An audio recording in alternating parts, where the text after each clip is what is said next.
Let's talk about another perspective on this whole story that you document in your book, The Bohemians. The subtitle is The Lovers Who Led Germany's Resistance Against the Nazis.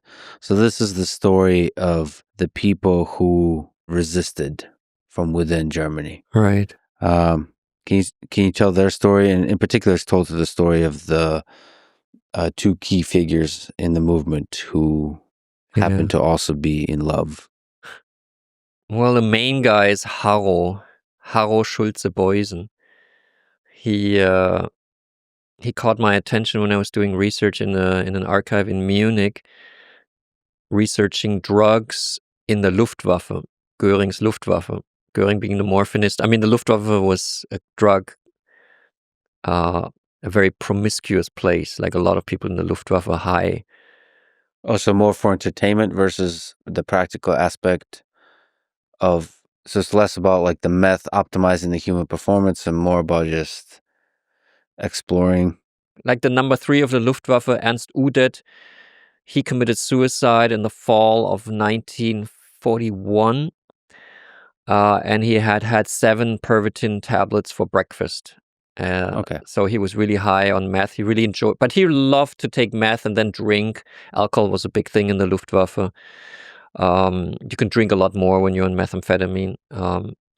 And I found this letter, and that was really a coincidence while I was looking through like the drug stuff. I was searching for, drugs, and I found this letter by Harro Schulze-Beusen, who had nothing to do with drugs, but still I found this letter. I don't know why. I can't remember how exactly it happened that I was suddenly reading this letter, and it was the last letter that he wrote in his life. He wrote it to his father, and he said that everything I have done, I'm totally fine with it, and I know it's very hard for you, and I really am mostly sad for you and mother and my brother that you have to go through this, and I'm very sorry, but I'm fine with it, and I have a clean conscience. I did what I could to stop this madness. I'm like, what? Who is this guy? And I Googled him, and there were not so many hits on him, but I read a little bit, and he actually had formed, together with his wife, Libertas, which means freedom. Good name. He had formed the largest resistance network against the Nazis that ever existed. Over 100 people in Berlin that were all connected, and they were like from all flights of life. Like some were artists, other were workers, some were leftists, other were patriots. How always believed that people could come to an agreement, like it's possible to actually talk about things, and he was a true Democrat, maybe you could say, or a true, I don't know, libertarian, or he had to learn a hard lesson that with Nazis you cannot argue because they are always right. It doesn't work. At least it didn't work during the Third Reich. Like he had published a newspaper during the Weimar Republic called Gegner, which means opponent. And in the Gegner, opponents could all write, like who would be on the streets, opponents, they could all write in the opponent. And so it was you read all kinds of texts and opinions, and he thought when Hitler took over power in 1933 that he could continue to publish the opponent, because the opponent, he thought, even in a Nazi-led Germany, this keeps the discourse. You have to have a discourse. We have to discuss. We have to disagree. And then in April 1933, 2 months after Hitler took power, they had a meeting with the editorial staff, and they discussed the new issue. And then there was a knock on the door, and it was the SS, and they beat up everybody, and they destroyed the typewriters and the printing press that they had in the office in Berlin. And they took Harro and his best friend, who was half Jewish, to one of these early concentration camps, and they tortured both of them. And the Jew was killed. He didn't make it. Henry Erlanger. And Harro, at that moment, he realized who he's against, that he decided to fight this system. And the way he fought the system was later during the 60s. We also had a 60s kind of cultural and political changes in Germany, and our 60s, they called it march through the institutions. That is a way to infiltrate the system, like to become part of the system, and then change the system from within. So you don't leave the country, you stay, you go into the institutions, you march through the institutions. So Harro decided to go into the Luftwaffe, and he was working in the Air Force Luftwaffe Ministry, a huge building still intact today in Berlin, Wilhelmstraße. Quite an interesting building. That was like the power center of the Luftwaffe, like one of the most important structures in the whole Nazi regime. And he was working there, and he worked his way up, and he received quite a lot of information. For example, when Germany for the first time became militarily active again. This was in 1936 when the Germans supported the fascists in Spain in the Spanish Civil War. This was a clandestine operation.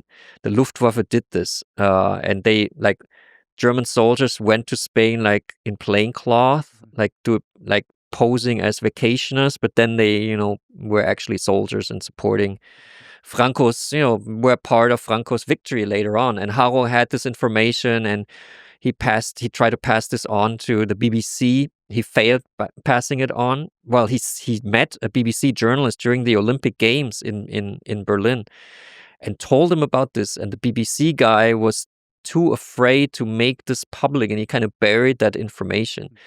So Harro, it's just a very interesting character, and he was in love with Libertas, and Libertas with him. Harro came from like a bourgeois family, very educated. His great-grand-uncle was von Tirpitz, who built up the Navy for the Kaiser. So he came from this like influential German family, but they were all patriots. They were not Nazis. They were Democrats, patriots, and militarists, I guess you could say, or like very straight-laced also in a way. And Libertas, she came from a castle north of Berlin. She was this like Bohemian, like aristocratic Bohemian type, very good looking, always playing music. And they fell in love. They met on the Wannsee on boats. They were both Harro was rowing and she was on a sailboat of a guy that Harro also knew. So he was rowing and he saw his friend on the sailboat, and he looked at Libertas, she looked at him, and they were in love in 1934. And the other guy, the friend of Harro, he left his sailboat because he realized I'm like the fifth wheel on the car, like not really needed, right? Like, how do you say that in sailboat terms? I don't know. The third sail, it's not needed, But what happened at night? Harro didn't sleep with Libertas. For her, that was very unusual because everyone wanted to sleep with her. But Harro, he wanted to keep his clothes on. It was a very warm night, and I researched this quite thoroughly. Like, I know exactly the temperature. And so also the Bohemians, when you read the Bohemians, you really experience the life of these people, what they experience, but nothing is invented, which is very tricky to do. So what happens that night? Like, Libertas wants to take off his clothes, and he doesn't want to take them off because why?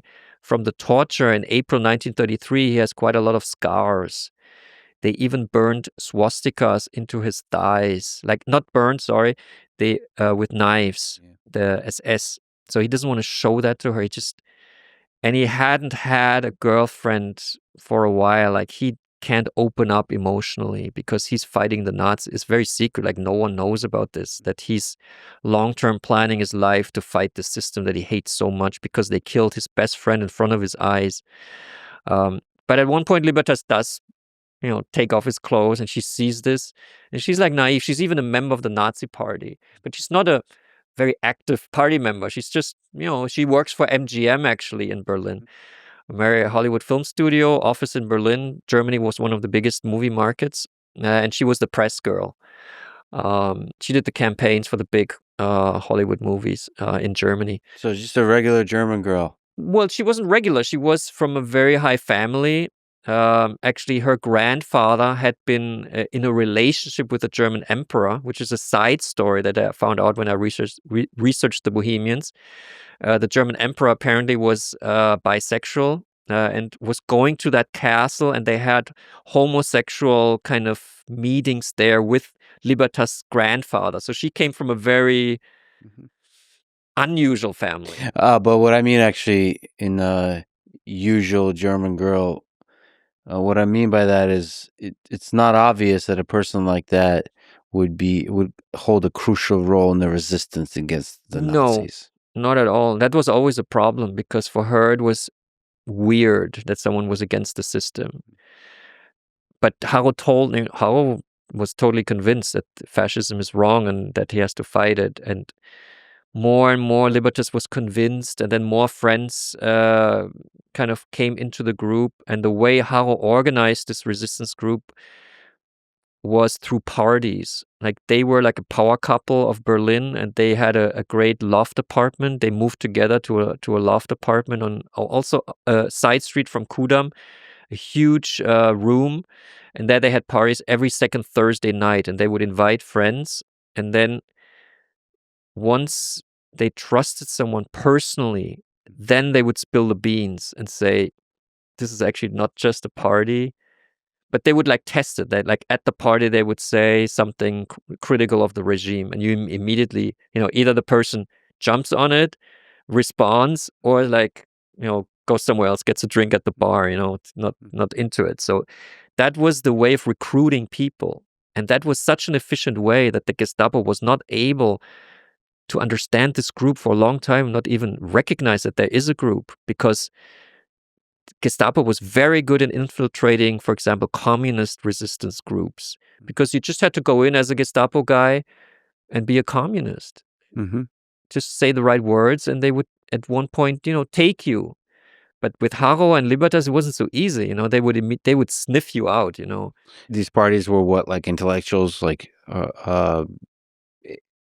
artists and that kind of stuff. Yeah. They had music. They would dance. They would sleep with each other. They also sex stuff too. Well, they had, and this is again kind of a parallel to the 60s, they had the idea that if you're against fascism, if you're for freedom of free everything, love, the whole thing. Yeah, they had free love, but it wasn't a dogma. Like there was a doctor, a female doctor there. She was quite square, I guess you would say, and she was like against this, and she said this is too complicated. We are a resistance group. Like, what if like there's jealousy and what like that? This could compromise operations, and it did sometimes. So that's why the Bohemians are a very interesting subject, because sometimes it just doesn't work. In a way, it works that love really bonds them together, but also especially Libertas and Haro, they have a terrible marriage sometimes. Like they really fight because Libertas is not so much intellectually convinced. She's more resistance fighter from the heart. Like she feels that the Nazis are not good, but Haro is more like the analytical guy. So they have a lot of friction also, and it's a fascinating story. And they came quite far. I mean, there was a point in time when Haro had militarily relevant information through his position at the Luftwaffe ministry, and he passed that on to allies, to Western allies, and to the Soviet Union. So he went a step further than just being like a resistance guy. He became, you could say, a traitor, or he would give information to the Soviets. Yeah, he would, because he said, as part of the resistance. Yeah, they can beat Germany. But that was also discussed like in the group. It's very interesting to see, like some say we can't do this because the Soviet Union is also a totalitarian regime. But then Haro says, yeah, but they are going to beat Hitler. So it's, the Bohemians is a very interesting topic. What lessons do you learn from these folks, maybe about why so few resisted Hitler from within Germany? I mean, it was extremely dangerous. Is purely the danger? Is it also people believed it's hard to take yourself, like be an independent thinker and take yourself outside the propaganda? Because they're also swimming in propaganda. I mean, the chances of succeeding are quite small because the system was extremely strong. And if you'd made a joke about Hitler and the wrong person heard it, like in a restaurant, and would rat on you, you would land in a concentration camp. So people were very, very careful. Also at parties with like Haro and Libertas, and she was singing and they were drinking and dancing, and then suddenly the political discussion started. That's, you have to have guts to then actually not leave the party, but to stay, because they were risking their lives basically. As soon as they would be found out, they would be dead. And people don't want to die when they're like in their mid-20s. They were pretty young. And also Libertas, she would often say like, we can't win, it's why are we risking our lives for what, So one time they did a Klebezettel-Aktion. Klebezettel are like, they produced, because one guy had access to a printing press, and they produced small papers that had glue on one side, and the paper said, what the Nazis did, they set up a huge exhibition hall, which was called the Soviet Paradise. And this exhibition hall was in the center of Berlin. I'd never heard about this before. I found this when I researched the Bohemians. And it was the most popular exhibition during the whole of the war. Like 2 million people, 2 million Germans saw this. They went into this exhibition and they saw how horrible the Soviet Union is, how horrible communism is to people. So it was a propaganda show. Mm-hmm. And the group decided to make these leaflets, which didn't say the Soviet paradise, but it said the Nazi paradise, torture, SS torture, hunger, war, how long will it last? And they glued over 1,000 of these stickers everywhere in Berlin in May 1942 at night. And they organized it in a way that they always a man and a woman would go out, and they had like the stickers with them, and then they would pretend to kiss and would like lean on a wall, and then while they were kissing, one would like put the sticker on, then they would move on in the dark. So in the morning of that May 1942, tens of thousands of Berliners saw that the city was saw these things. So does it make a difference? It made one on that day. It was a very dangerous thing to do, and no one got caught. And in the morning, a lot of people saw that there is actually resistance, that there are people who do something against it. So I think they did something. Yeah, I was reading about protests in recent human history, and then many of them don't have an effect until they do. It's like this threshold effect. It's very hard to know.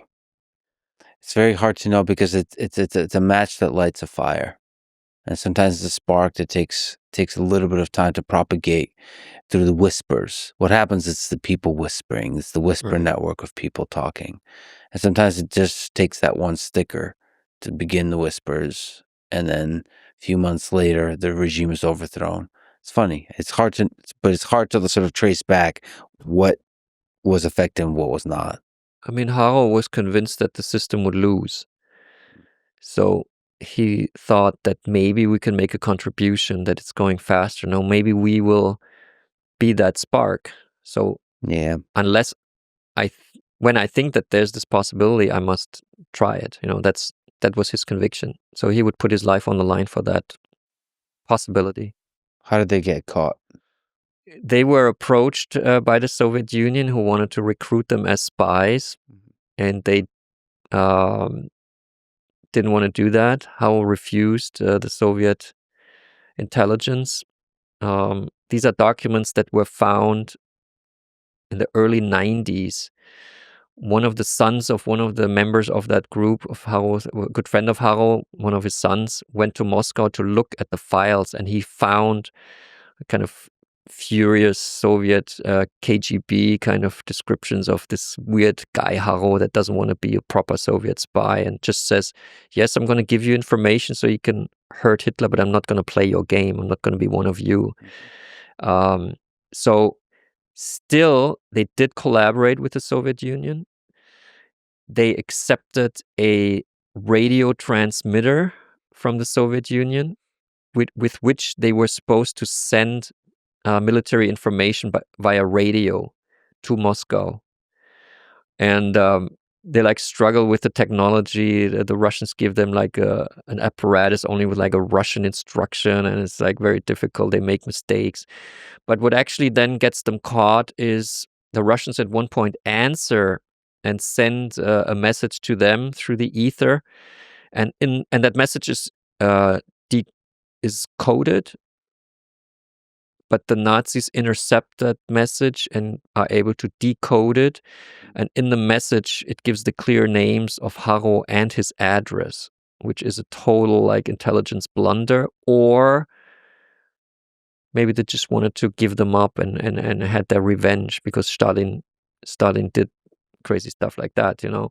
So they suddenly know, the Gestapo knows, Harro Schulze-Boysen, the high-ranking officer in the Luftwaffe ministry, is giving military information to the Soviet Union, and apparently like he's meeting with all kinds of friends. So the Gestapo started observing the group for months.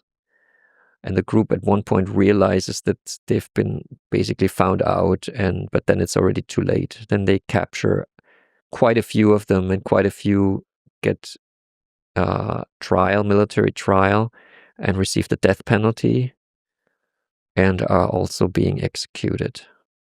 And Harro and Libertas are among them. And also that last chapter of their lives is very well documented. And it actually ends with that letter, you know, that I found in the beginning. That's the last thing that Harro does, is write that letter to his father. That's very interesting what happens with Libertas, because she gets in custody. The Gestapo asks one of their secretaries, Gertrude Breiter, to go in and pose as a friend to Libertas. And Libertas actually falls for it and starts telling that secretary, who pretends to be her friend and kind of helps her with certain things, tells her secrets, and that kind of breaks the neck of the group. It's a very tragic ending. So while my books always contain as much humor as possible, that is not a funny story, but it's a very dramatic story. Even though they had a lot of humor, obviously, I mean, they had parties to recruit people. What lessons can we learn from that about how to resist totalitarian regimes? Is there some deeper wisdom? I just think it's admirable to be brave and not do things that you cannot really justify in front of your own conscience. I don't know if I would have been so brave. I don't even know, obviously, how my conscience would have been, but I'm probably more the fleeing type. Like a lot of writers would just leave Germany. Like Thomas Mann just left Germany and lived in Pacific Palisades. And then maybe write, criticize, but leave first. And he criticized it from the outside, and he was quite influential. Like he worked for the BBC. They did like shows against the Nazis. So maybe you can do more when you leave. It's just it's like today, let's say we see something, we live in a system that suddenly changes and we're not happy with it anymore. Do we just go along and, you know, continue to stare at our smartphone, or do we do something against it? What do we do? I mean, every situation has very different, you know, conditions, you know. I think it's probably even harder now to be in the resistance than it was back then. But I think it does, at the end of the day, boil down to facing yourself, looking yourself in the mirror, that you're facing your conscience, and then doing the courageous thing. And I think that in itself, that like, it's the tree falling in the forest, even if there's nobody there to hear it. Just the fact that that exists somehow through the karma channels of the world can materialize into progress, into a revolution against oppression. Something about that human spirit still shining through can start a revolution. I mean, it is that spirit that actually made us human. Yeah. It is that that neuroplasticity in our brain that we do not just repeat the conditioned sets that we ought to repeat, but that we actually dim down the command center in the brain and let other parts of the brain react, which is the psychedelic experience, basically. That I think contributes to the evolution of our species, and our species is certainly threatened by extinction. So I think if we are somehow care for the human race, then resistance becomes a very immediate and important topic, because you can resist. Obviously, your brain is yours. You can resist in many ways, by thinking. That's actually why I became a writer when I was a teenager. I was very political. I wanted to change the system. I thought this is not good. What's happening? This was in the Cold War. Very I don't know if conservative is even the right word, but Ronald Reagan was president. So I thought my writing could change the brain waves of the readers, basically, and therefore have a neuroplastic effect on the reader. And just because that is what literature is. Literature, and I started off as a novelist, so that's really literature. It's about what do you see right now? How do you describe it? So you do it in ways that when you read a good book, you feel good because suddenly you see different things, your brain changes, you become more free, I think, if you read good literature. That was always my form of resistance. Communist resistance cells would probably say this is nothing, but I think it is resistance. And that's a little bit, I think it resembles a little bit what this group did. Just living differently, not living, that's why I said in the beginning, Nazis are bad dancers, because they, I think they were good dancers at the parties, and they were like, I think dancing can be a form of resistance. Yeah, but I also like the scale. When you resist, and through that resistance, you have impact at scale. And I do think writing is that. So if you can encapsulate your sort of the spirit of that resistance into writing, that's beautiful. And some of the greatest literature does exactly that. Right.